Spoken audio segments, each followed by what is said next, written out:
Mobile से एक email कैसे भेजा जाता है। कल के क्लास में हमने यही बताया था कि एक सिंपल सा ईमेल आप लोग मोबाइल से किस प्रकार भेज सकते हैं, और काफ़ी सारे स्टूडेंट ने ईमेल भेजा भी है, जो जानकर हमें बहुत अच्छा लगा। चलिए, कल के क्लास के लास्ट में हमने आप लोगों को होमवर्क में कुछ क्वेश्चन भी दिए थे, उनको फटाफट से जान लेते हैं कि उनका करेक्ट आंसर क्या होगा। पहला प्रश्न कि ईमेल का पूरा नाम क्या होता है, इसका करेक्ट आंसर आएगा इलेक्ट्रॉनिक मेल। दूसरा प्रश्न, बीसीसी का पूरा मतलब क्या होता है, तो बीसीसी का पूरा मतलब होता है ब्लाइंड कार्बन कॉपी। तीसरा प्रश्न, क्या हमें अपने ईमेल आईडी के पासवर्ड को बताना चाहिए? बिल्कुल नहीं, कभी भी किसी को नहीं बताना है। चौथा क्वेश्चन, यदि हम किसी ईमेल का जवाब देते हैं तो वो किस रूप में जाना जाता है, तो वो जाना जाता है रिप्लाई के रूप में। इसके अलावा एक क्वेश्चन हमने मतलब कोर्स से जो रिलेटेड नहीं था वो भी पूछा था आप लोगों के लिए, कि एक बैंक था जहाँ पे कुछ लुटेरे आ गए और लुटेरे ने बैंक के मैनेजर से पूछा कि बताइए इस तिजोरी का पासवर्ड क्या है। इस पर बैंक के मैनेजर ने जवाब दिया था कि इस तिजोरी का पासवर्ड हर रोज़ चेंज होता है। तो हमने आपसे पूछा था कि बताइए तिजोरी का पासवर्ड क्या होगा, तो इसका सही आंसर है चेंज। जी हाँ, क्योंकि बैंक के मैनेजर ने ही लुटेरे को कहा था कि इस तिजोरी का पासवर्ड हर रोज़ क्या होता है, चेंज होता है। तो इसका करेक्ट आंसर आएगा चेंज। आज हम सबसे पहले ट्रैफिक नियम के बारे में बात कर लेते हैं। जैसा आपको पता है कि आप हमेशा सड़क पर बाईं तरफ ही चलते हैं और दाईं तरफ वाली सड़क का उपयोग वापस आने के लिए करते हैं। आप कहीं भी जाते रहते हैं और रेड लाइट आ जाती है, लाल बत्ती, तो वहीं पे रुक जाते हैं, या फिर दो पहिया वाले जितने भी वाहन होते हैं उनको चलाते वक्त हेलमेट का यूज़ करते हैं। ये सभी यातायात के नियम होते हैं जो कि सड़क पर सुरक्षित रहने और ट्रैफिक को कंट्रोल करने के लिए उन्हें बनाया जाता है, ताकि सभी चीज़ें अच्छे से व्यवस्थित रह सके। इसी प्रकार इंटरनेट भी सूचना का सुपर हाईवे है, जिस पर लाखों करोड़ों जो इन्फॉर्मेशन है या फिर जानकारियां हैं इधर से उधर ट्रैवल करते रहते हैं, यातायात करते रहते हैं। इंटरनेट में इन्हीं सब को कंट्रोल करने के लिए कुछ नियम बनाए गए हैं जिन्हें इंटरनेट प्रोटोकॉल कहते हैं। जिस प्रकार से आप सभी को पता है, कोरोना प्रोटोकॉल का मतलब होता है कोरोना से संबंधित जितने भी नियम बनाए हुए जाते हैं, उसी प्रकार इंटरनेट में भी कुछ नियम बनाए गए हैं जिन्हें इंटरनेट प्रोटोकॉल कहते हैं। आइए अब थोड़ा विस्तार से जान लेते हैं कि आखिर ये इंटरनेट प्रोटोकॉल होता क्या है। तो इंटरनेट प्रोटोकॉल नियमों का ऐसा संग्रह है जिन्हें इंटरनेट पर सूचनाओं के आदान प्रदान के दौरान प्रयोग करने के लिए बनाया गया है। मतलब कि वे नियम जो कि इंटरनेट में प्रयोग किए जाते हैं उन्हीं को इंटरनेट प्रोटोकॉल कहा जाता है।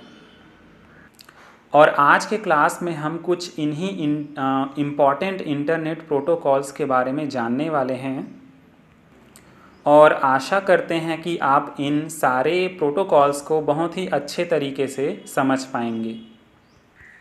आइए सबसे पहले जान लेते हैं HTTP के बारे में, जो कि इंटरनेट का एक प्रमुख प्रोटोकॉल है। और इसे आपने अपने व्हाट्सएप ग्रुप में जितने भी लिंक भेजे जाते हैं या फिर इंटरनेट का जो भी लिंक होता है ना, उसके ठीक सामने लिखा हुआ ज़रूर देखा होगा आपने।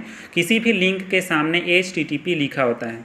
इसका पूरा नाम होता है हाइपर टेक्स्ट ट्रांसफ़र प्रोटोकॉल। जैसा कि नाम से पता चल रहा है, इस प्रोटोकॉल के द्वारा इंटरनेट में वेब सर्वर से डाटा आदान प्रदान करने के लिए इसका प्रयोग किया जाता है।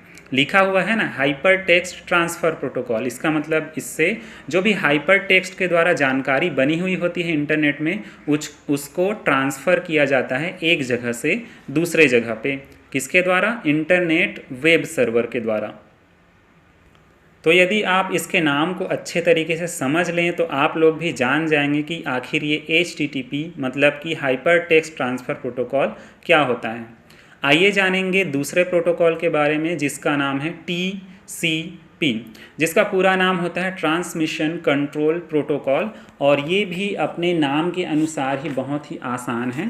इस प्रोटोकॉल का उपयोग डाटा का सही क्रम निर्धारण करने के लिए किया जाता है। मतलब कि जो भी इंफॉर्मेशन आपको इंटरनेट से मिलती है उसको एक सीक्वेंस में क्रम के द्वारा आप तक पहुंचाया जाता है। यह अपना काम आईपी के साथ मिलकर करता है, इसीलिए इसे टीसीपी आईपी भी कहते हैं। अब यदि आप लोगों को लग रहा होगा कि आखिर ये आईपी है क्या, तो आईपी का सिंपल सा मतलब होता है इंटरनेट प्रोटोकॉल। हमारा जो अगला इम्पॉर्टेंट प्रोटोकॉल है उसका नाम है एफटीपी, और ये बहुत ही ज़्यादा यूज़ किया जाता है इंटरनेट में। इसका पूरा नाम होता है फाइल ट्रांसफ़र प्रोटोकॉल। अब इसका नाम भी बहुत ही आसान है, सिंपल है। इस प्रोटोकॉल का प्रयोग जो है इंटरनेट पे किसी फाइल को एक सिस्टम से दूसरे सिस्टम में ट्रांसफ़र करने के लिए, मतलब कि भेजने के लिए किया जाता है। जैसा कि नाम से पता चल रहा होगा, फाइल ट्रांसफ़र प्रोटोकॉल, मतलब इस प्रोटोकॉल का यूज़ किया जाता है किसी भी फाइल को, कोई भी फाइल हो सकती है वो, एक सिस्टम से दूसरे सिस्टम में आसानी से भेजने के लिए। याद रखिएगा, हर एग्ज़ाम में एफटीपी का पूरा नाम जो है ज़रूर पूछा जाता है। आइए जान लेते हैं अगले प्रोटोकॉल के बारे में, जिसका नाम है यूडीपी। इसका पूरा नाम होता है यूज़र डेटाग्राम प्रोटोकॉल, और इसका यूज़ भी हम लोग आगे जान लेते हैं कि इसका प्रयोग टीसीपी की तरह ही किया जाता है। जो अभी आप लोगों को टीसीपी प्रोटोकॉल के बारे में बताया गया है उसी के जैसा इसका प्रयोग इंटरनेट कनेक्शन बनाने के लिए भी किया जाता है। तो ये इम्पॉर्टेंट चीज़ है। पहला तो ये टीसीपी जो प्रोटोकॉल होता है उसकी तरह ही काम करता है, लेकिन एक्स्ट्रा क्या है इसमें कि इसका प्रयोग इंटरनेट कनेक्शन बनाने के लिए भी किया जाता है। अगला जो इम्पॉर्टेंट प्रोटोकॉल है वो है माइम, मतलब कि MIME, और इसका पूरा नाम होता है मल्टीपर्पज़ इंटरनेट मेल एक्सटेंशन। और जैसा कि आप देख रहे हैं कि इसके नाम में ही मेल लिखा है, इसका मतलब इसका यूज़ किया जाता है ईमेल भेजने के दौरान। यह एक ईमेल प्रोटोकॉल का विस्तार है जिसका प्रयोग ईमेल के साथ फाइल ट्रांसफ़र करने के लिए किया जाता है। जैसा कि आपको पहले भी बताया गया है कि हम ईमेल के साथ ही बहुत सारे फाइलों को भी सेंड कर सकते हैं, भेज सकते हैं, तो उसी के दौरान इस प्रोटोकॉल का यूज़ किया जाता है। कई बार एग्ज़ाम में इसका जो फुल फॉर्म है वो भी आपसे पूछ लिया जाएगा, तो इसको भी अच्छे से याद रखिएगा। चलिए, अब प्रोटोकॉल के अलावा कुछ इम्पॉर्टेंट वर्ड्स और हैं जो कि इंटरनेट वर्ड से मिलते जुलते हैं, इनके बारे में भी जान लेते हैं कि ये वर्ड हैं क्या और इनका यूज़ क्या होता है। सबसे पहला है गोफर। यदि आपने यह नाम कभी ना कभी सुना हो, यह एक ऐसा प्रोग्राम होता है जो यूज़र को दुनिया भर की जानकारी प्रस्तुत कराता है। दूसरा है इथरनेट। तो हमने एक दिन टोपोलॉजी वाली क्लास ज़रूर ली थी जिसमें हम तार के द्वारा कंप्यूटर्स को आपस में कनेक्ट करना सिखाया था हमने। तो इथरनेट वह तकनीक है जिसके द्वारा तार के माध्यम से कंप्यूटर्स को लोकल एरिया नेटवर्क में जोड़ा जाता है। उसके बाद तीसरा है टेलनेट। सिस्टम को मैनेज करने के लिए इस्तेमाल होने वाला यह प्रोटोकॉल है, तो इसको भी अच्छे से याद रखिए, इन तीनों वर्ड को, गोफर, इथरनेट और टेलनेट को। ठीक है, याद रखिएगा जितने भी एग्ज़ाम होते हैं जिनमें कंप्यूटर वाले क्वेश्चन पूछे जाते हैं ये भी ज़रूर पूछा जाता है। चलिए, अब बात हो ही रही है, हमने ट्रैफिक नियम के बारे में भी आपको शुरू में बताया था, तो कुछ नियम और बता देता हूं मैं।